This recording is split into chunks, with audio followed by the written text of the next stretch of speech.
Hello everyone, welcome back to my channel. My name is Shreya and I am doing MBBS from Russia. So आज की video थोड़ी different होने वाली है. So बहुत लोगों का ये सवाल होता है कि मैं रशिया कैसे आई. क्या मेरा स्टार्टिंग से ही रशिया आने का प्लान था, रशिया से MBBS करने का प्लान था. So नहीं, ऐसा नहीं है.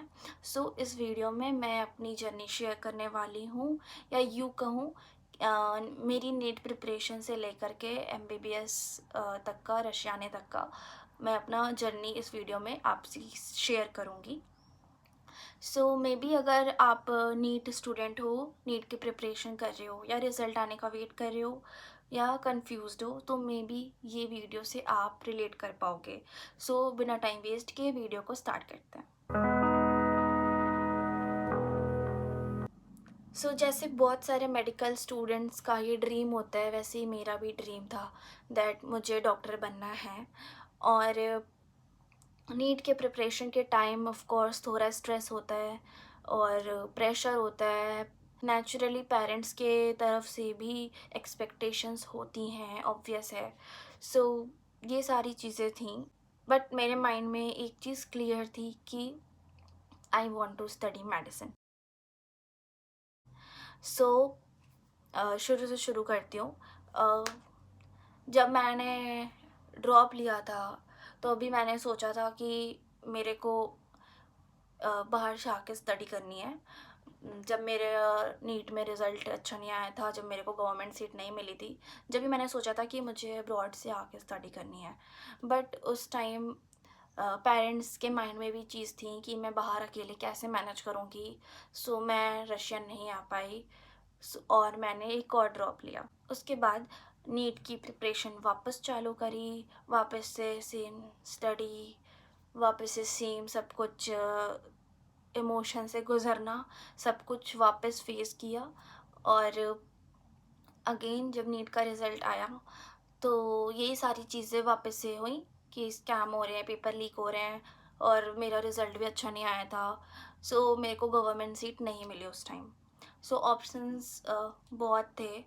मीन्स कभी माइंड में आ रहे थे कि मैं एक ड्रॉप ले लूँ या फिर प्राइवेट चूज़ करूँ या कोर्स और लाइन स्ट्रीम चेंज कर दूँ कि MBBS ना करके कुछ और, जैसे कि BMS हो गया हो या फिर BSc हो गई हो, अदर स्ट्रीम में चली जाऊँ.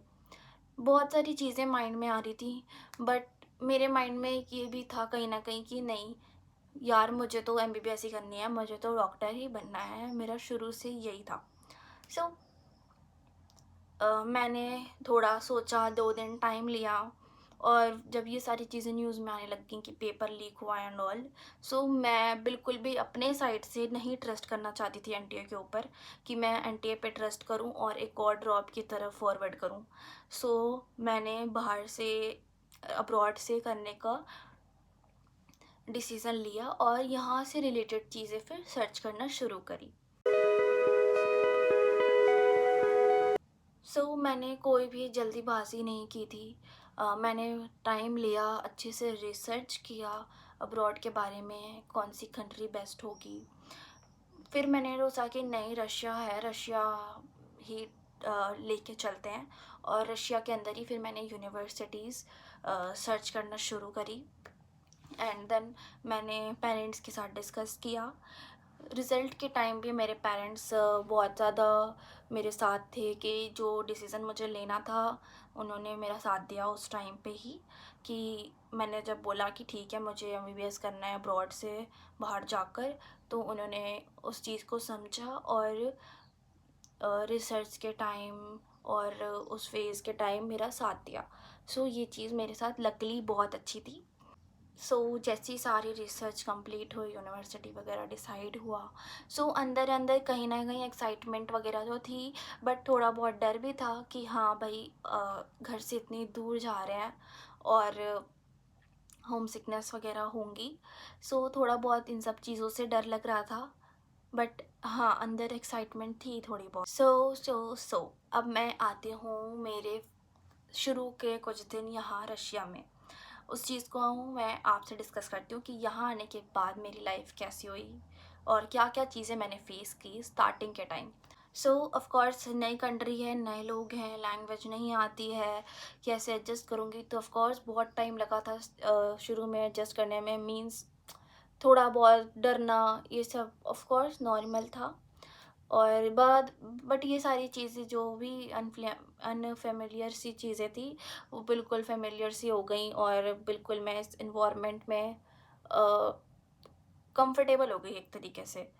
सो जब मैं अभी भी मुझे याद है, जब मैं आई थी फर्स्ट टाइम अपने सिटी, सो अपने हॉस्टल, तो ऑफ कोर्स खाने वगैरह में दिक्कत आती है, सिम में दिक्कत आती है, घर पे बात नहीं हो पाई थी। सो यहाँ पे हमने रिचार्ज वगैरह किया, अपना इंटरनेशनल रिचार्ज होता था, वो 10 दिन के लिए होता था। तो कभी उस पर घर पे बात करके थोड़ी बहुत इन्फॉर्मेशन घर वालों को दे दी, और बहुत थोड़ी बात हुई थी।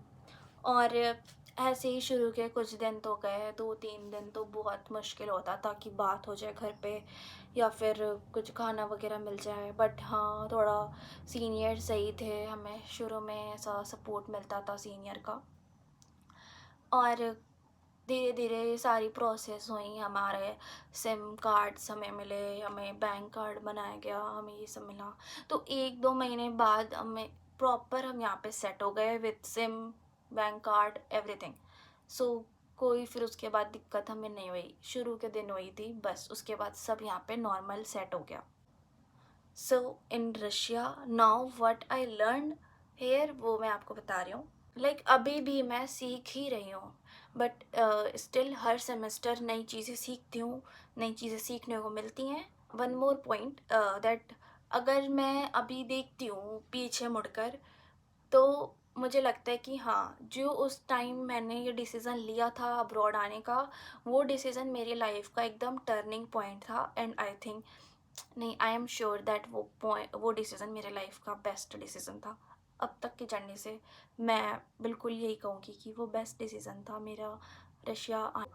फॉर एवरी स्टूडेंट जो नीट की प्रिपरेशन कर रहे हैं, नीट के फेज़ में है, रिज़ल्ट का वेट कर रहे हो अगर आप, और लग रहा है कहीं ना कहीं कि आपका नहीं होगा, इंडिया में गवर्नमेंट सीट नहीं मिलेगी, प्राइवेट अफोर्ड नहीं कर सकते, मैं यही कहूँगी कि आप रशिया आने का डिसीज़न बनाओ।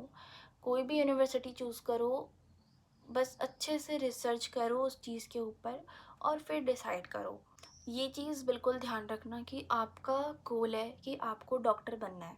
मे बी आपका पाथ डिफरेंट हो, मे बी आप बाकी दूसरे स्टूडेंट्स की तरह इंडिया से गवर्नमेंट सीट लेकर नहीं करोगे, आप रशिया में आकर, अब्रॉड में आकर एमबीबीएस की जर्नी स्टार्ट करोगे। बट एट द एंड आप भी एक डॉक्टर ही बनोगे। जो यहाँ से बच्चे निकल कर जा रहे हैं, वो भी डॉक्टर ही बन रहे हैं ना, वो भी एग्ज़ाम क्लियर करके डॉक्टर ही बन रहे हैं ना। बस हाँ, थोड़ा सा पार्ट डिफरेंट हो गया है, थोड़ा सा टाइम लग गया है, बट एट द एंड कहीं ना कहीं आप जो बनना चाह रहे थे, आप वो बन रहे हो। सो बिल्कुल भी डीमोटिवेट होने की ज़रूरत नहीं है, इस चीज़ को थोड़ा पॉजिटिवली सोचो, और खुश रहो कि हाँ, आप इधर आके अपनी एक न्यू लाइफ स्टार्ट करोगे, और मे भी एक बेटर इंसान बनकर निकलोगे, जो शायद आप इंडिया में नहीं सीख पाते। वहाँ पे मे बी आप बस स्टडी, अपनी लाइफ जो भी है वो सब सीख पाते, बट यहाँ आने के बाद आप बहुत सारी चीज़ें ऐसी सीखोगे जो आप कभी नहीं सोचते कि आप इतनी जल्दी वो सारी चीज़ें सीख जाते। सो आई थिंक ये बहुत बेटर, बहुत सही डिसीज़न है। अगर आप यहाँ आने का बना रहे हो प्लान, तो बिल्कुल बनाओ, और प्लीज़ इधर आओ और अपनी एमबीबीएस की जर्नी, अपनी पढ़ाई स्टार्ट करो। और नीट के फेज़ से अगर निकलना चाहते हो, तो प्लीज़ निकल कर ये जर्नी स्टार्ट करो अपनी, बहुत अच्छा लगेगा आपको। और अगर मेरी तरफ से कोई हेल्प चाहिए तो प्लीज़ वो भी बताओ, और कमेंट करो, जो भी कोई डाउट हो आपको प्लीज़, और मैं उस चीज़ पे आपको हेल्प करूँगी। सो ये थी मेरी एक छोटी सी journey from a NEET aspirant to MBBS in Russia. So अगर आपको मेरी इस जर्नी से रिलेटेड कोई भी इन बिटवीन कुछ भी स्पेसिफिक वीडियो चाहिए, तो आप मुझे उस चीज़ पे बताओ, कमेंट करो कि आपको किस स्पेसिफिक पार्ट पे डिटेल वीडियो चाहिए। लाइक मैंने रशिया या फिर यूनिवर्सिटी कैसे चूज़ करी, या फिर मेरे फैमिली का रिएक्शन क्या था, और मेरा यहाँ पे फर्स्ट डे कैसे था, क्या मैनेज किया नहीं किया, उस पर अगर कुछ डिटेल वीडियो चाहिए किसी भी स्पेसिफिक पार्ट पे, तो आप मुझे बताओ, मैं उस पर आपको डिटेल वीडियो प्रोवाइड करूँगी। अगर ये वीडियो आपको अच्छी लगी so don't forget to like और subscribe and comment if you want any other video from my side. Maybe this video will little bit motivates you. Thanks for watching my video. See you in next video. Bye.